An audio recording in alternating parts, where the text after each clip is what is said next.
महाराज की जय, गुरु संघ की जय।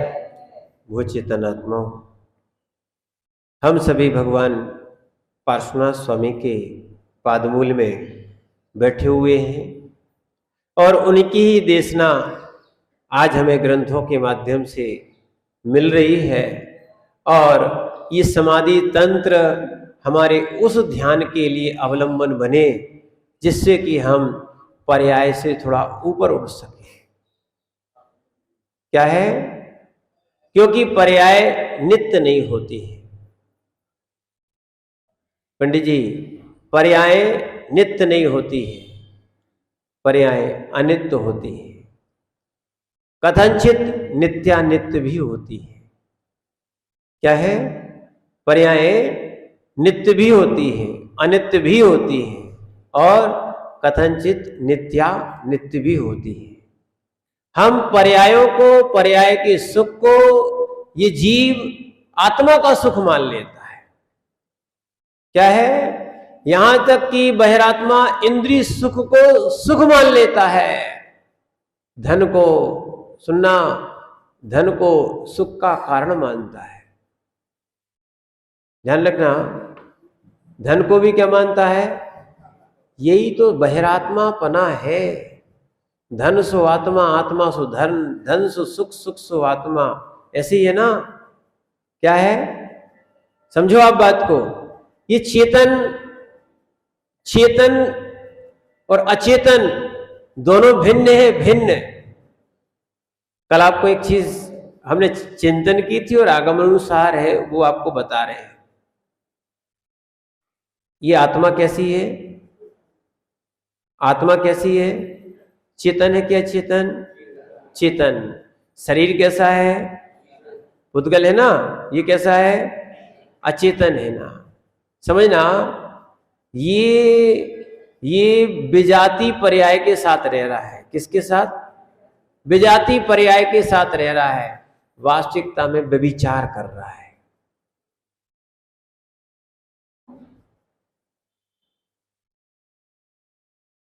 जैसे एक पुरुष किसी स्त्री के साथ जाता हो तो व्यभिचारी माना जाता है, या एक स्त्री किसी पुरुष के साथ जाती है तो क्या मानी जाती है?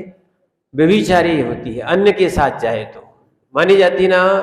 ऐसे ये आत्मा इन पर्यायों को भी अपना ही मान लेता है। व्यभिचारी है, बहिरात्मा है। क्या है? समझना, पर्याय द्रव्य में होती है। द्रव्य को छोड़ के पर्याय, पर्याय को छोड़ के द्रव्य नहीं होता। पर पर्याय नित्य नहीं होती है। क्या है? कथनचित नित्य भी होती है। क्या है? आप समझना इस बात को। यही तो स्यादवाद को या अनेकांत को लोग समझ नहीं पाए।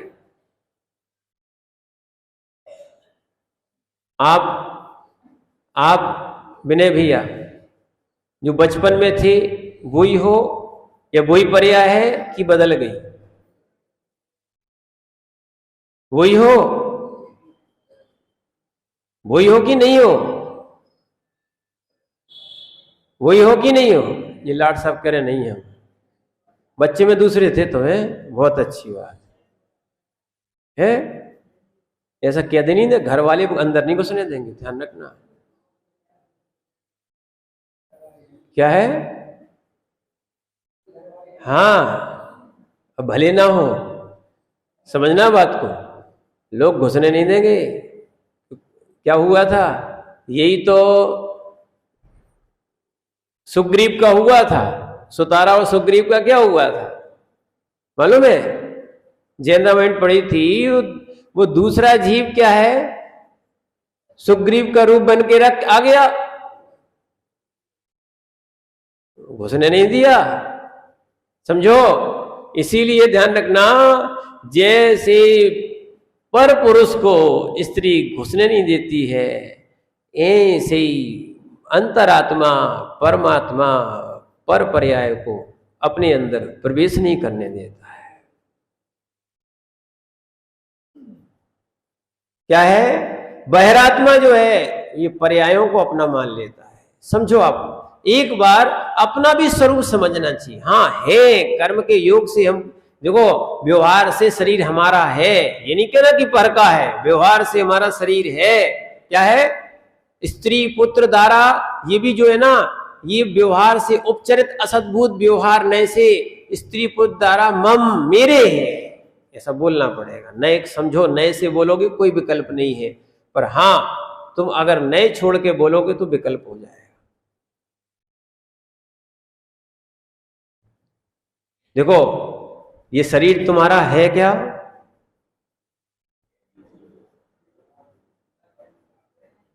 नहीं है। लाट साहब वो कह रहे हैं, हाथ हिला रहे महाराज, नहीं है, तुम्हारा शरीर नहीं है। अरे तुम्हारा शरीर नहीं है ये। अरे कैसी बात कर रहे हैं, तुम्हारा शरीर नहीं है। देखो, जहां एकांत आएगा फंस जाओगे। क्या है? तुम्हारा शरीर नहीं है, है नित्य रहेगा क्या? नहीं रहेगा। इसलिए कथनचित है और कथनचित नहीं है। इस नए दृष्टि को समझ जाओगे तो आपका कल्याण हो सकता है। ठीक है ना? हम शरीर को आत्मा, आत्मा को शरीर, ऐसा भ्रम करके मान बैठे हैं, सो दिक्कत है। शरीर को शरीर जानो और आत्मा को आत्मा जानो, यही चीज समझने हैं। और इस चीज को समझ लोगे, जैसे दूध और पानी मिला हुआ होता है, पर दूध दूध होता है, पानी पानी होता है, ऐसी शरीर शरीर है, आत्मा आत्मा है। अभी हमारी मिश्र अवस्था है। कर्म के कारण शरीर है। किसके कारण? कर्म के कारण उभय नए से कथन होता है, ध्यान रखना। क्या है? कथन जो होता है निश्चय व्यवहारात्मक ही होता है। क्या होता है? निश्चय व्यवहारात्मक ही होता है। वस्तु का कथन जो है एकांत से कर लिया सो दिक्कत में आ जाते हैं। जैसे अभी बता रहे थे आपको, दूध घी है क्या? घी दूध है क्या? दूध घी है क्या? घी दूध है क्या? नहीं है ना। दूध घी है क्या? है। दूध घी है, घी दूध है, दोनों नहीं है, पर दूध में घी है। दूध में घी है, ध्यान रखना। अब इसलिए दूध में घी है, ऐसे इस शरीर में भी परमात्म स्वरूप है। इस शरीर को भगवान नहीं मान लेना, नहीं तो फिर भगवान के पास जाने ही बंद। बस अंतर इतना है कि अशुद्ध रूप में है और वो शुद्ध रूप में है। क्या है? हाँ, उनको देखकर ये भी है, हम भी ऐसे शुद्ध हो सकते हैं, ऐसे सिद्ध हो सकते हैं। इसीलिए जीव जो है ना, ऐसा ज्ञान करता है, ज्ञान के बाद आचरण भी करता है। क्या है? नहीं तो तुम अगरबत्ती लगा के दूध के सामने बैठ जाओ कि घी बन जा, घी बन जा, घी बन जा, घी बन जा, घी बन जा। कब घी बनेगा? पुरुषार्थ करना पड़ेगा। क्या है? उसमें उस दूध को पहले जमाना पड़ेगा। फाड़ने के लिए कोई ना कोई खटाई डालोगे। जमाने के बाद क्या है? फिर उसको मथना पड़ेगा। ठीक है? और मथने में भी ध्यान रखना, गर्मियों में अलग पानी डाला जाता है और ठंडों में अलग पानी डाला जाता है, एक सही डाला जाता है। क्या है? गर्मियों में ठंडा पानी और ठंडों में गर्म पानी, समझो। इसीलिए मौसम के अनुसार भी ये भी ध्यान रखना पड़ता है, जब जाके तुम्हारा वो मक्खन निकलता है। क्या है? मक्खन निकलता है। मक्खन भी घी नहीं है। क्या नहीं है? मक्खन भी घी नहीं है। घी को नहीं, मक्खन को तपाया जाता है, तब जाके उसकी मरी निकल जाती है। तो क्या निकलता है? शुद्ध घी। फिर क्या बोलते हैं अपन? शुद्ध घी बोलते ना। ऐसे ही शरीर में भी ध्यान रखना, इस शरीर में से भगवान निकालने के लिए आपको भेद विज्ञान का आपको क्या है, खटाई डालना पड़ती है। करो भेद विज्ञान कि शरीर हमारा नहीं है, हमारा परिवार हमारा नहीं है। सबसे पहले तो परिवार से हटा जाता है। जो परिवार में चिपके हैं वे कहाँ के भेद विज्ञानी हैं? जो आसक्त हैं, समझो अच्छे से, जो एक दूसरे के शरीरों में आसक्त है, मल के मांस के पिंड में आसक्त है, समझो अच्छी बात को। क्या है ये? कैसे भेद विज्ञानी जीव है?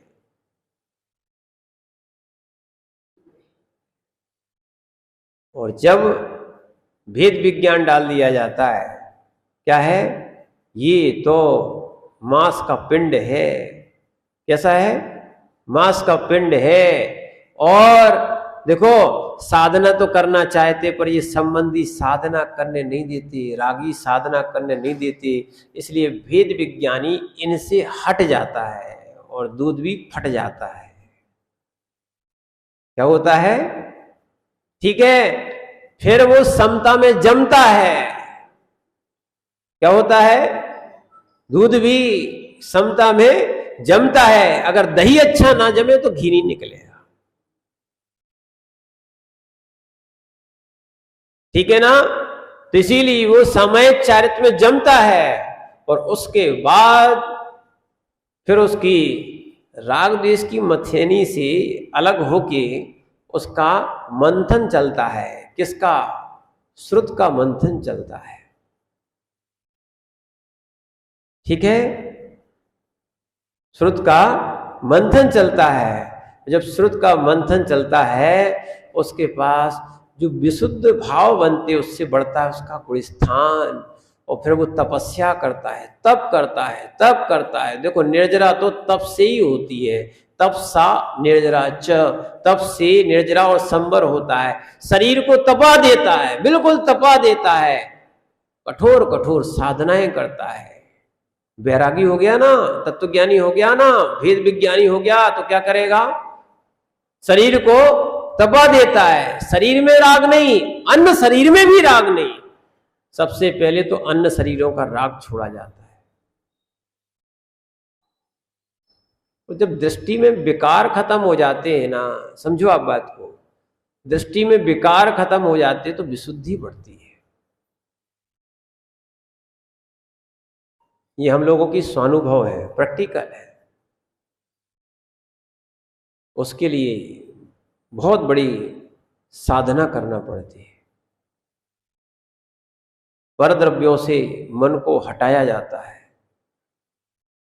इन मांस के पिंडों से, सुनो, और जितने जितने ये बहिरंग चित्र हैं इनसे भी हटाना चाहिए। मन में क्या है? निरंतर देव शास्त्र गुरु और जिनवाणी बिल्कुल घूमने चाहिए। असब का जहां विकल्प ना हो, ठीक है, विशुद्धि बढ़ती है। फिर ध्यान रखना, चौरायों पे भी सामयिक हो जाती है। स्थिरता आ गई ना, स्थिरता आ गई। और जैसी स्थिरता आती है, ध्यान की स्थिरता आती है ना। अरे जब भोगों की स्थिरता आती कि नहीं आती? मोबाइल देखते देखते आपको कितना समय हो गया, कौन निकल गया, क्या कह रहा, ध्यान रहता है क्या?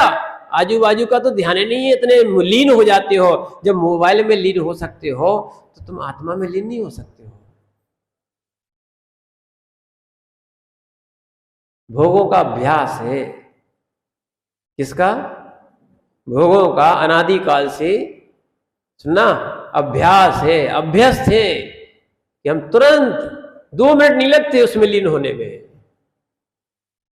टीवी है, मोबाइल है, पेपर है, और भी चीजों में बिल्कुल लीन नहीं लगती। इसीलिए इस अभ्यास के लिए निर्ग्रंथ दीक्षा लंबी लंबी लेना पड़ती है।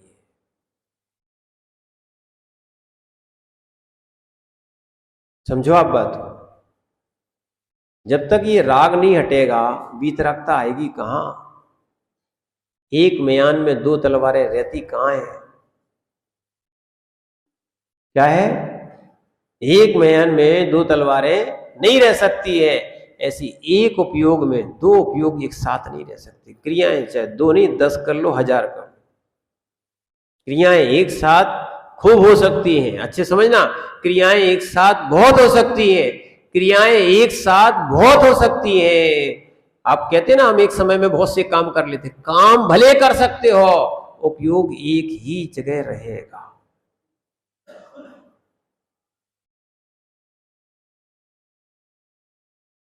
करके देख लेना, प्रैक्टिकल करके देखना, उपयोग कहाँ रहता है, उपयोग क्या रहता है, ठीक है ना, उपयोग एक ही जगह रहता है। इसीलिए जो उपयोग को स्थिर कर लेता है, क्रियाएं अब भिन्न भिन्न होती रहती हैं, उसमें उपयोग नहीं है, सुनना, तो उसकी अनुभूति भी।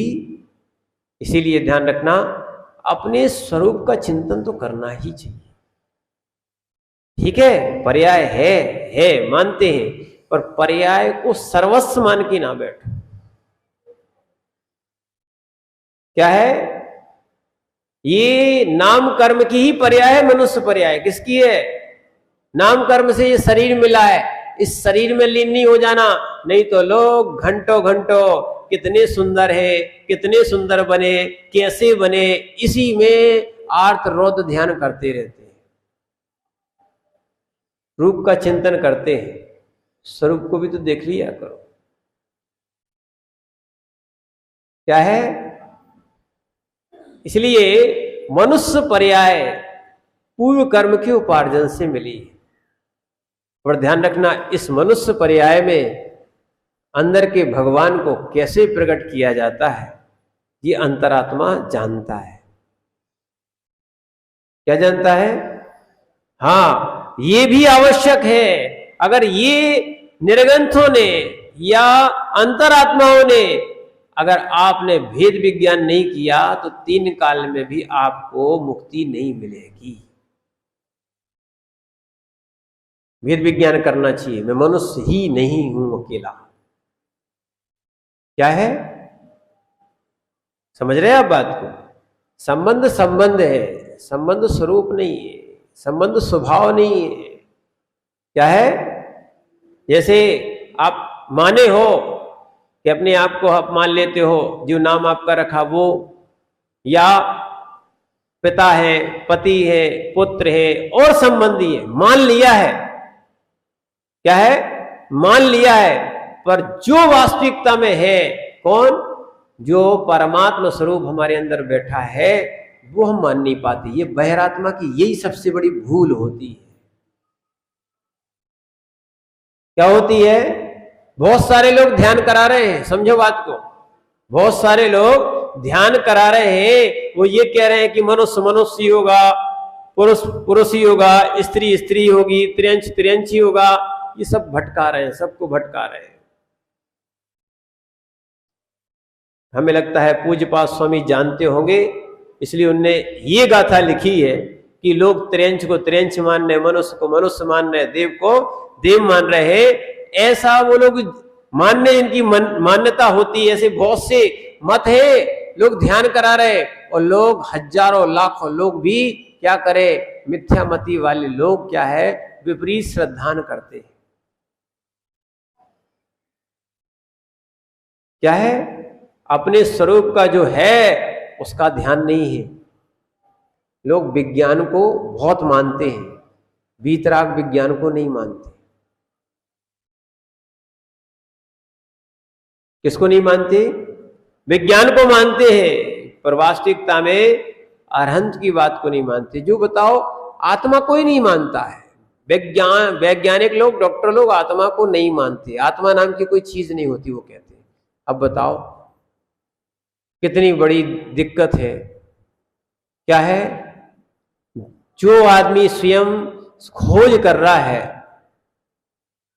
ये जानता है कि मरा व्यक्ति अलग होता है और जीवित व्यक्ति अलग होता है, मृतक और जीवित के लक्षण दिखते कि नहीं दिखते, उसको साक्षात देखने के बाद भी वो कहता है आत्मा नहीं होती, क्योंकि दिखती नहीं है, इसलिए वो क्या है? अरे भैया, तो हवा को भी मत मानो। हवा दिखती है क्या? हवा दिखती है क्या?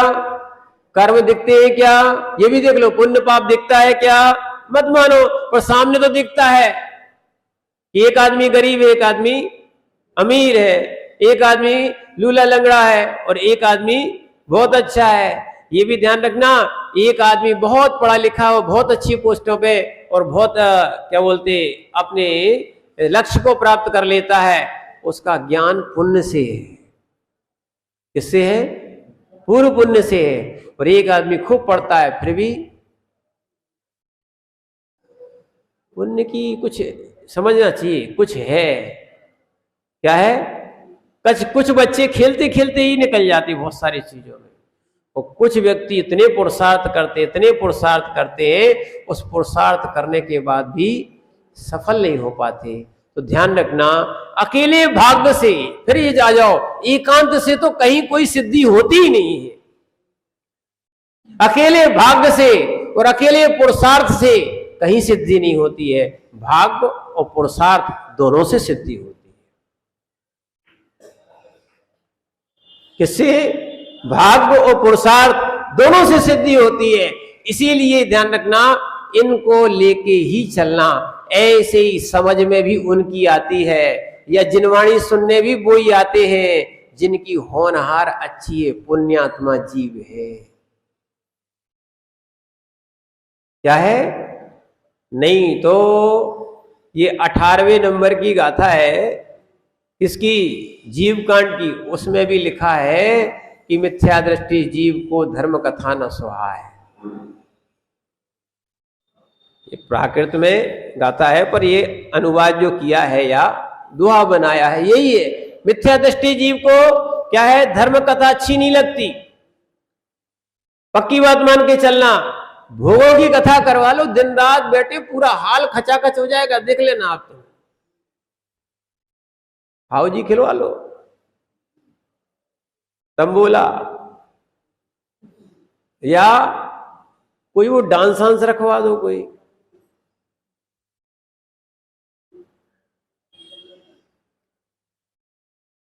क्या है? बोले महाराज मन लगता है, संगीत बजता है तो मन लगता है। तो कौन सी बड़ी बात हो गई है, एक सांप भी नाच लेता है। क्या होता है? सांप भी बीन बजती तो घर में से निकल आता है। कहां से निकल आता है?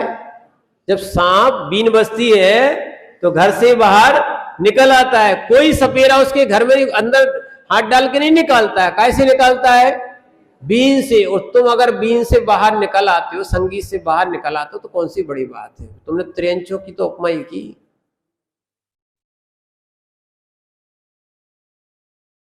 क्या है? ऐसे ही सुनना, ऐसे ही समझो आप बात को, ऐसे ही आप इस शरीर से बाहर अपने आप को पृथक देखने का पुरुषार्थ करो। हो क्या है? समझना, मृतक व्यक्ति और जीवित व्यक्ति में बहुत कुछ अंतर होता है।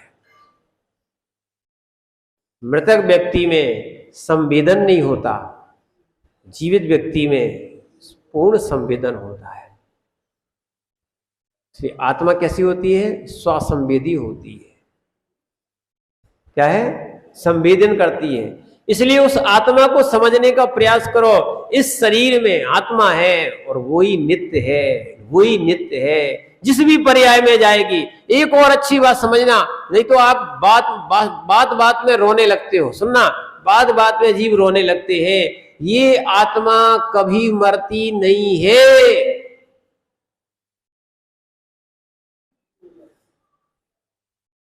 क्या है? समझो, अभी तुमने जैन दर्शन को जाना कहां है, समझा कहां है? यहां मृत्यु का मातम नहीं मनाया जाता है, यहां जैन दर्शन में मृत्यु का महोत्सव मनाया जाता है।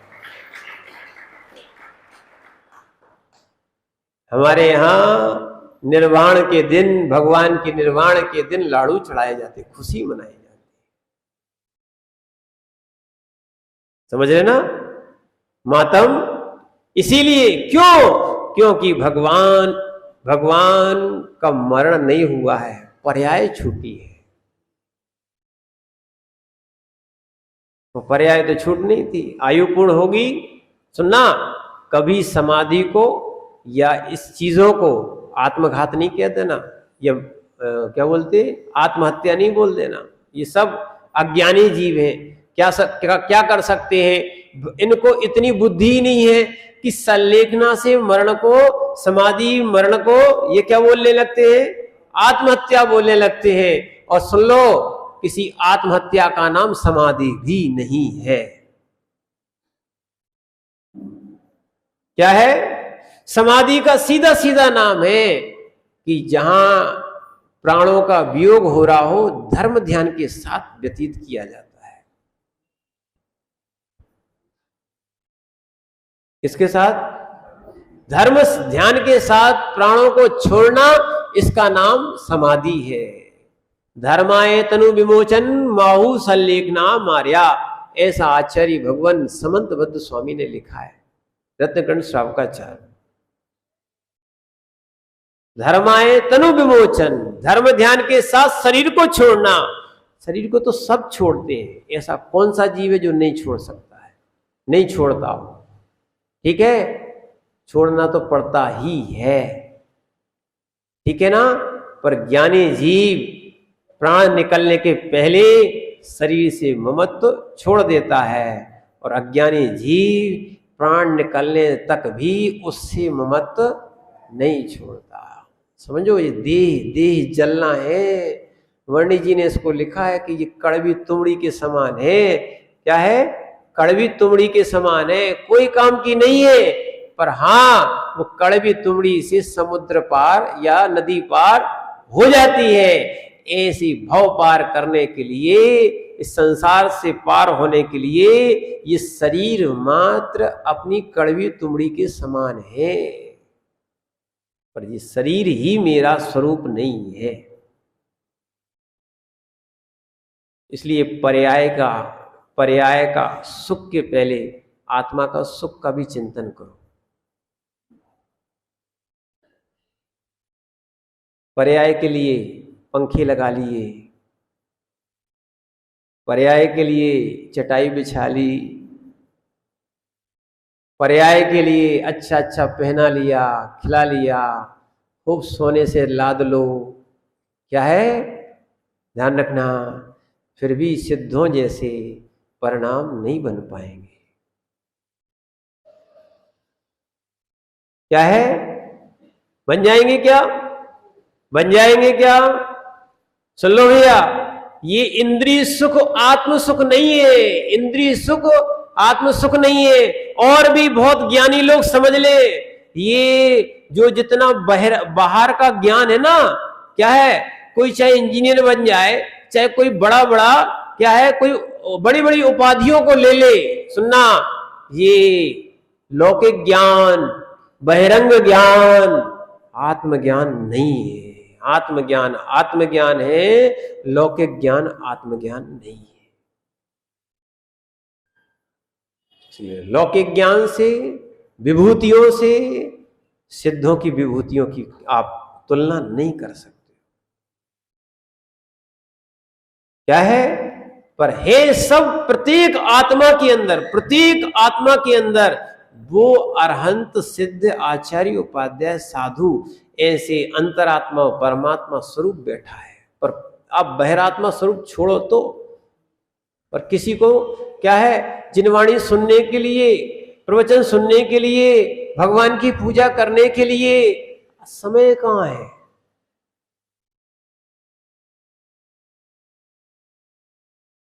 स्वरूप ज्ञान के लिए समय क्या है, और रूप ज्ञान के लिए खड़े रहो घंटे घंटे।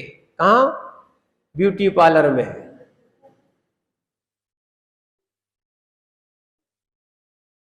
क्या है? शरीर को स्वस्थ करने के लिए जिम जा रहे हैं, अभक्ष खा रहे हैं। समझो आप बात को, ये सब शरीर का राग करोगे तो ऐसे ऐसे ऐसे सुनना शरीर मिलेंगे जो शरीर के रागी होते हैं, ऐसे ऐसे शरीर मिलेंगे कि तुम्हें भी क्या है ऐसी ऐसी गति मिलेगी। अब सोच लेना, ऐसे ऐसे ग्रंथों में उल्लेख मिले हैं कि सेठ जी को पानी दिख रहा था, पानी पानी पानी। सामायिक में भी क्या दिख रहा था? पानी पानी पानी दिख रहा, तो मेढक बनना पड़ा। शरीर ही शरीर देखते, शरीर ठीक हो जाए, शरीर ठीक हो जाए, शरीर ठीक हो जाए। सुन लो, शरीर का राग करो इसी शरीर में, मरने के बाद तुम इसी शरीर में उत्पन्न हो जाओगे। एक साथ दो चिताएं जलेंगी, एक तो मरी हो, एक जिंदा। इतने अपने शरीर से भी लाट साहब राग नहीं कर लेना, बड़े लाट साहब बन गए। देखते क्या तुम्हारा शरीर है कि नहीं? क्या इसको ज्ञान को समझ जाओगे तो आनंद आएगा कि ये पर्याय भी मेरी नहीं है कथनचित है पर स्वरूप नहीं है। क्या है? व्यवहार से है, निश्चय से नहीं। ये बिल्कुल ऐसा खुलासा कहीं नहीं मिलता। या तो कोई मानता ही नहीं है, या इसको ऐसा मान लेता कि यही है, और कोई मान लेता, ऐसे ऐसे दर्शन है, कोई मान लेता यही है और कोई मानता ये है ही नहीं। जैन दर्शन नयों से मैंने बात करता है, और नए जैन दर्शन के अलावा किसी के पास नहीं है। क्या है? तो नए से बोलने लगोगे तो तुम स्यादवादी कहलाओगे। तुम्हें स्यादवाद शासन को स्वीकार ही करना पड़ेगा। क्या है? तुम्हें स्यादवादी बन जाओगे। इसलिए क्या है, विद्यानंद जी ने कई बार ऐसा, विद्यानंद जी ने कौन? अष्ट सहस्त्री के कर्ता। क्या है? विद्यानंद जी ने अष्ट सहस्त्री में लिखा है कि अगर तुमने नए की प्रूपणा स्वीकार कर ली है तो स्यादमात मत से द्वेष क्यों है? तुम तो स्यादवादी बन जाओ ना।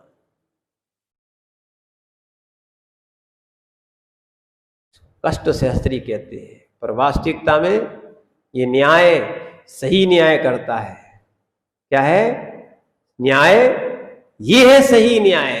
तुम्हारा कौन सा न्याय? तुम जो न्याय पढ़ते हो, चाहे वकील का हो चाहे कोर्ट का हो, काय का न्याय? तुमने पाप देखा ही कहाँ है?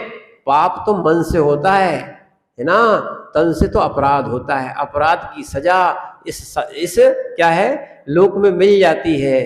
पर ध्यान रखना, जिन शासन में तो पाप की भी क्या है सजा मिलती है, कर्म के द्वारा।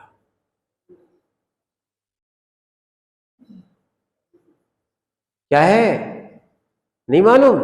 सुनना है?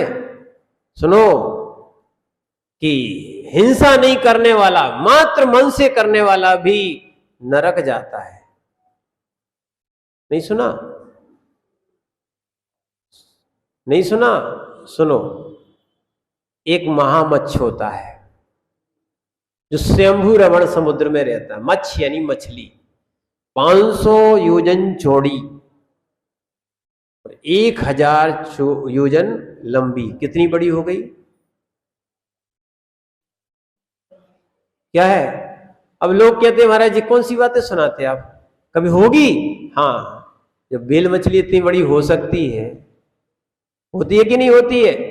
ये 30 हाथियों के, हम लोग जब छोटे छोटे थे, जब क्लासों में पढ़ते थे, तो एक तरफ बेल मछली बनी रहती थी एक कांटे पर, दूसरे पे 30 हाथी छोटे छोटे बना दिए जाते। 30 हाथी के बराबर क्या बोलते थे?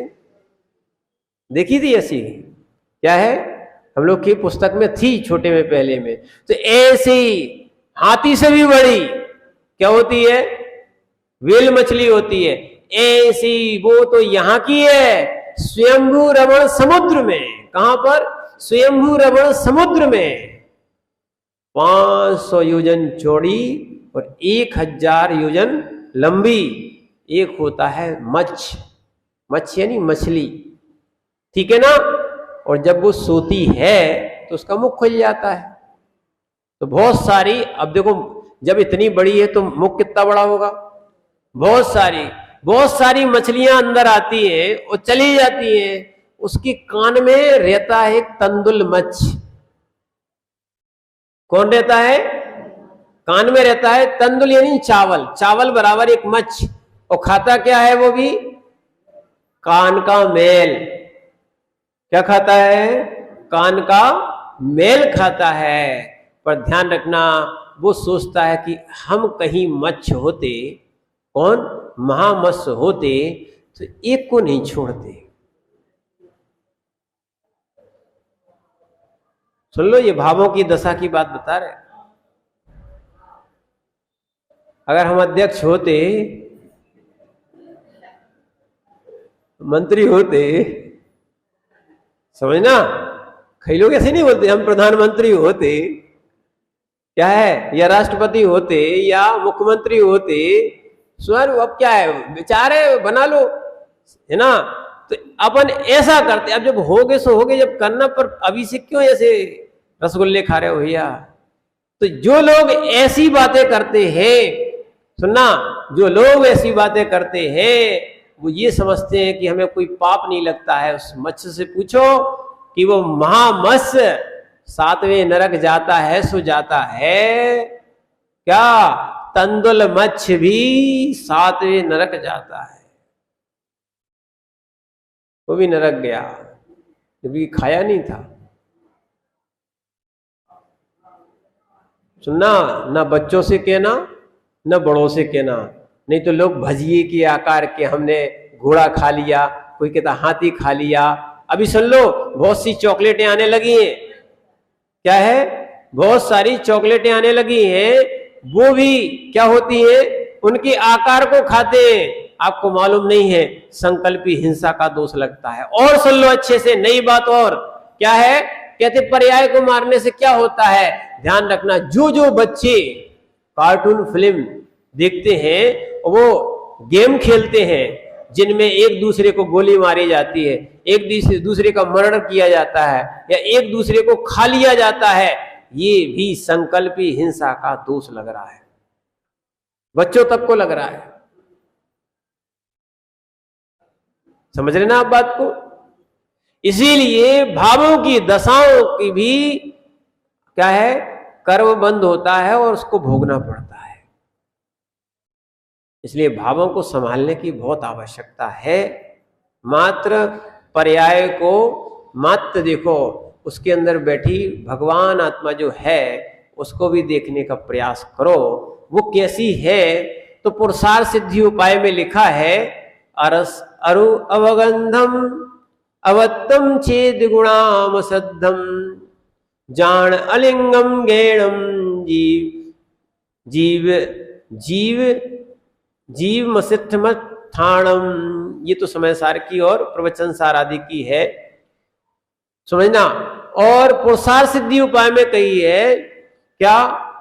ये जीव जो है ना, जिस जीव यानी पुरुषार्थ सिद्धि उपाय में ग्रंथ में इसका बहुत अच्छा विवेचन किया है कि वर्ण रस गंध जो है ना, ये पुद्गल के होते हैं।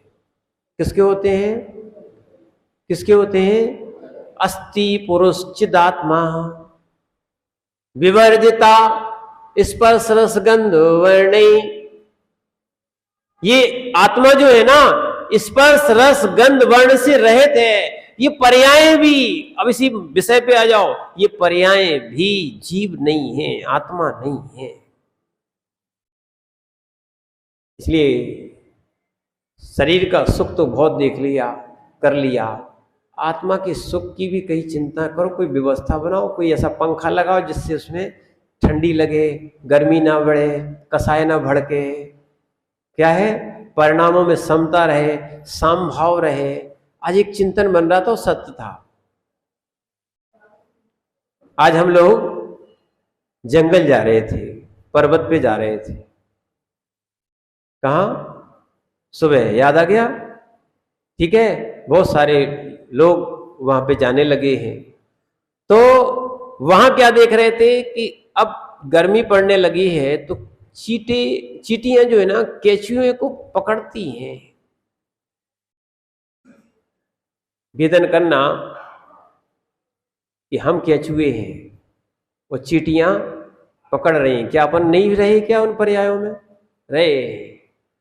और दया आती है कि बेचारे तड़पते तड़पते, कौन, जिंदा केचुए में बहुत सारी चींटियां चिपक जाती हैं और खींचती हैं, मांस खींचती हैं। हम लोगों ने तो बंबई में भी देखा था कि उधर भी हम लोग जंगल जहां जाते थे नंदीश्वर में, वहां भी केचुए निकलते थे और चींटे क्या करते थे, केचुए को पकड़ के, अब वो उतना बड़ा तो खिंचता नहीं है, देखना अपने डंक से वो तो कैंची जैसा काट देते थे, उतना उठाया और ले गए, फिर काटा, फिर उतना उठाया ले गए।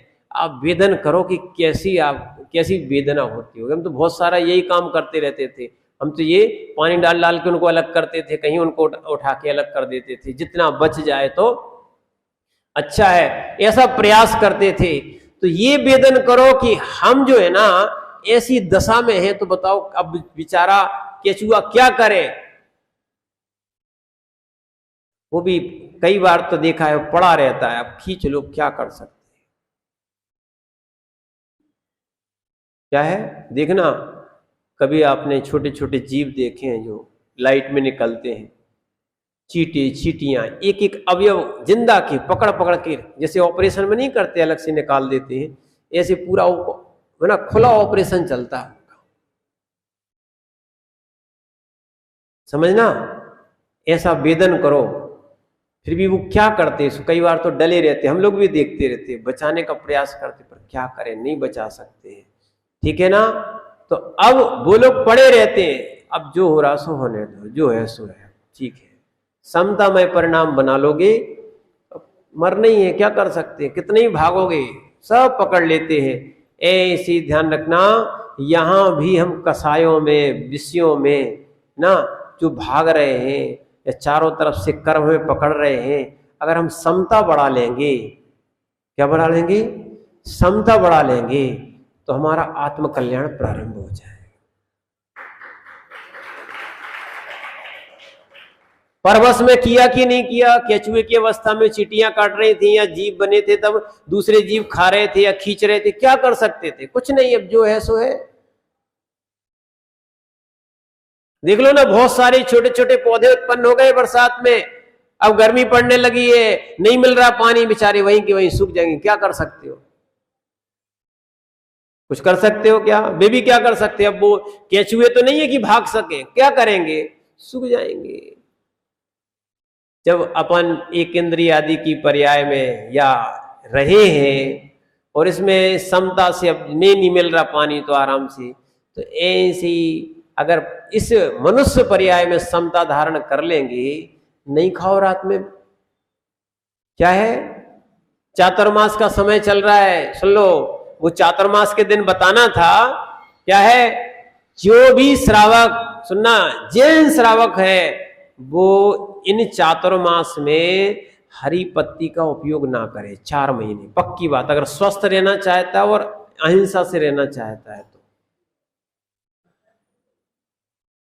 पुराने और खड़े अनाज का प्रयोग ना करें, कौन सी, मेवा घुन जाते हैं, गुड़ बरसात में अवक्ष हो जाता है, क्या है, इसलिए इनका प्रयोग ना करें। ये महाराज भी इनका त्याग रहता है, और आपको अगर करना हो तो क्या है, त्याग कर लो।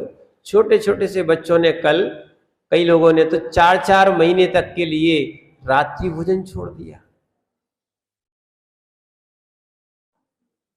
क्या है, कुछ ने 1 महीने के लिए छोड़ा, कोई ने 1 हफ्ते के लिए छोड़ा, कम से कम संस्कार तो बने, क्या है, जब तक ये भेद विज्ञान नहीं होगा, समझना, और जब तक छोड़ोगे नहीं, समता नहीं लाओगे, लालसा बनी रहेगी, आसक्ति बनी रहेगी। ध्यान रखना, पर्याय में ही उत्पन्न होगा, पर्याय कभी छूटेगी नहीं। इसलिए पर्याय से मुक्त होना चाहते हो तो आपको आत्मा का चिंतन करना ही पड़ेगा।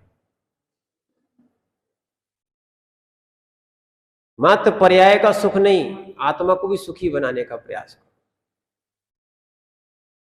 और एक और पूज्यपाद स्वामी की बात पहले बताई थी, फिर से आपको ध्यान में डालते हैं, क्या है, शरीर का सुख आत्मा का सुख नहीं है, शरीर का उपकार आत्मा का उपकार नहीं है, और आत्मा का उपकार शरीर का उपकार नहीं है।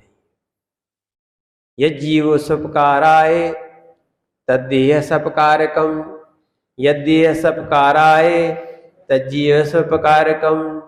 अगर तुम देह का उपकार कर रहे हो तो शरीर का अपकार हो रहा है।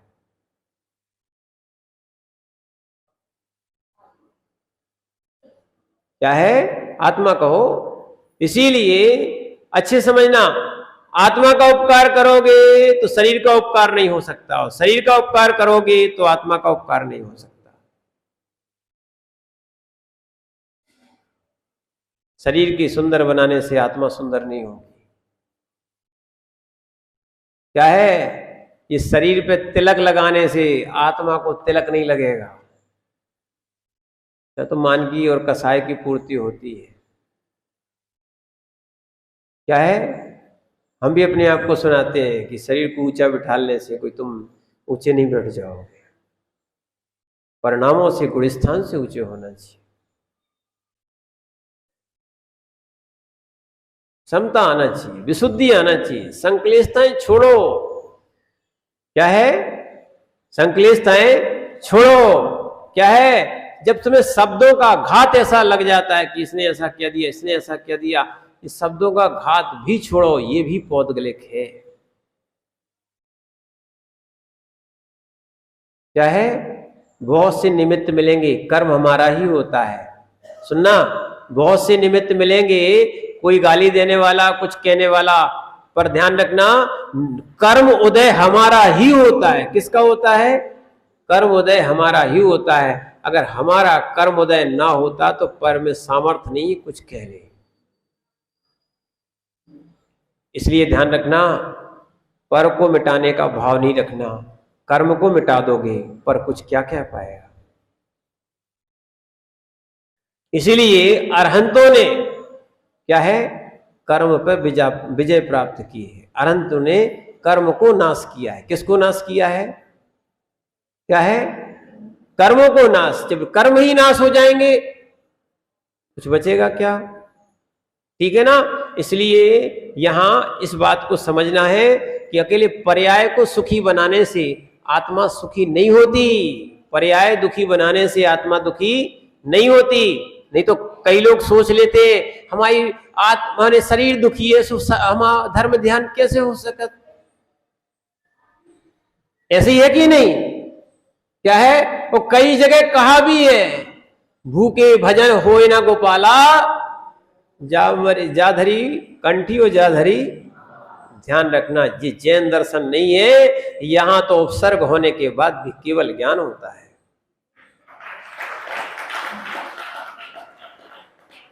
ये है शरीर से भिन्नत्व देखना, अंतरात्मा का काम है। क्या है? यहां अग्नि लगाने के बाद भी केवल ज्ञान हुआ। गुरुदत्त स्वामी को हुआ कि नहीं हुआ? बस शरीर से तुम्हें राग छोड़ना पड़ेगा। सबसे पहले तो पर शरीरों से राग छोड़ा जाता है। ठीक है, ये हैं संबंधी हैं, संबंधी हैं, ठीक है ना, ये मैं नहीं हूं, ऐसा समझना ही चाहिए। और इसी के लिए आचार्य महाराज 10वें नंबर का एक कारिका और श्लोक लिखते हैं। शिष्य प्रश्न करता है, प्रभु अपने शरीर में ऐसी मान्यता रखने वाला बहिरात्मा दूसरे के शरीर में कैसी बुद्धि रखता है? सुन लो, अपने शरीर में तो रखता है सो रखता है, दूसरे के शरीर में भी रखता है। सुन लो, लोग बोलते हैं पर चिंता बहुत अच्छी बात होती है। क्या होती है? क्या है? समझना, पर चिंता। अरे देखो, आप दयाशील हो, किसी का सहयोग कर सकते हो, दूसरे के दुख में रोना नहीं चाहिए। पर चिंता धमाधमा, पर चिंता धमाधमा, अधम से भी अधम कार्य। ये देखो नया लगेगा, उत्तमा स्वात्म चिंता स्यात् मोह चिंता च मध्यमा, अधमा काम चिंता स्यात् पर चिंता धमाधमा। अपनी आत्मा की चिंता करना उत्तम है। क्या है? और मोह और शरीर की चिंता करना मध्यम है। काम की चिंता करना, भोग की चिंता करना अधम है, और पर की चिंता करना अधम से भी अधम है। क्या है? सहयोगी है, सहयोग करो, पर शरीर आत्मस्वरूप नहीं है। ये तो बोलते महाराज क्या राग है, सुनना क्या राग है? बोले महाराज शरीर दो है, आत्मा तो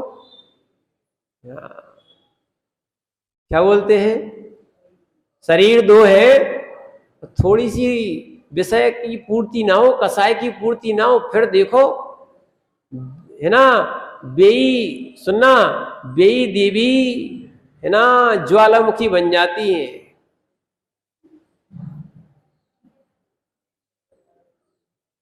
क्या है? देखना नहीं चाहते एक दूसरे को, तलाक, एक तलाक, दो तलाक और तीन तलाक। विचार करो सब क्या चल रहा है। ये भ्रम है, भ्रम। पुण्य के योग में सब साथ देते हैं, पाप का योग होता है ना, घर के भी लोग साथ में नहीं देते, इसलिए पुण्य पाप भी मेरा नहीं है। सब पुण्य का योग चल रहा है, आप भी हमारे अनुकूल हो, है ना। सब लोग अनुकूल जो दिख रहे हैं सब किसके योग में? पुण्य के योग में।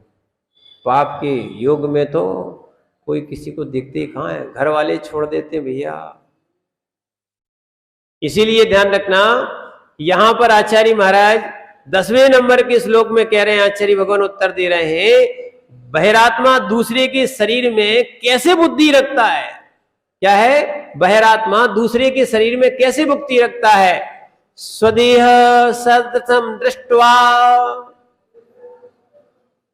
स्वदेह सादृशम दृष्ट्वा परदेहे मचेतनम परमात्मा तिष्ठितं मूढ़ः परमात्मधिष्ठितं मूढ़ः परत्वेनाद्वसायति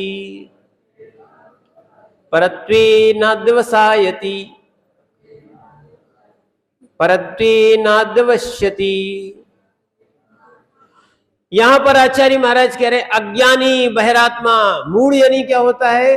अज्ञानी जी, बहिरात्मा जी, परात्म तिष्ठतम, अन्न की आत्मा सहित, और अचेतनम, अचेतन रहित।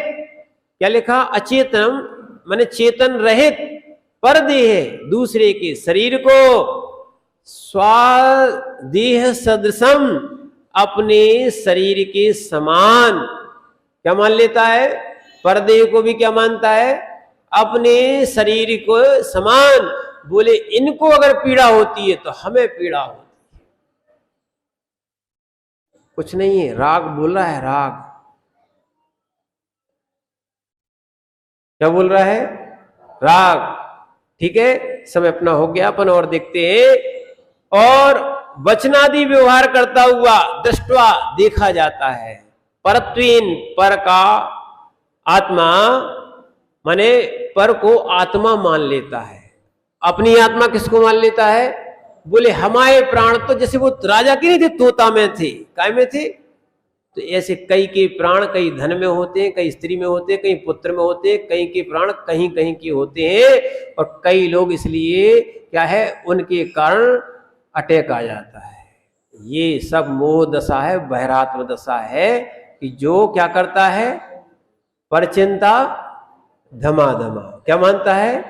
परचिंता धमाधमा मानता है, बहिरात्मा मानता है, अंतरात्मा बिल्कुल नहीं मानता। पर को पर मानता है और स्व को स्व मानता है। इसलिए कष्ट उनको होता है जो पर को अपना मान लेते हैं। ठीक है, स्व को स्व जानो, पर को पर जानो, तो कष्ट मिट जाएगा। सुनो, राग हट जाएगा तो कष्ट मिट जाएगा, और राग नहीं हटेगा भगवान भी तुम्हारा कष्ट मिटाने वाले नहीं है।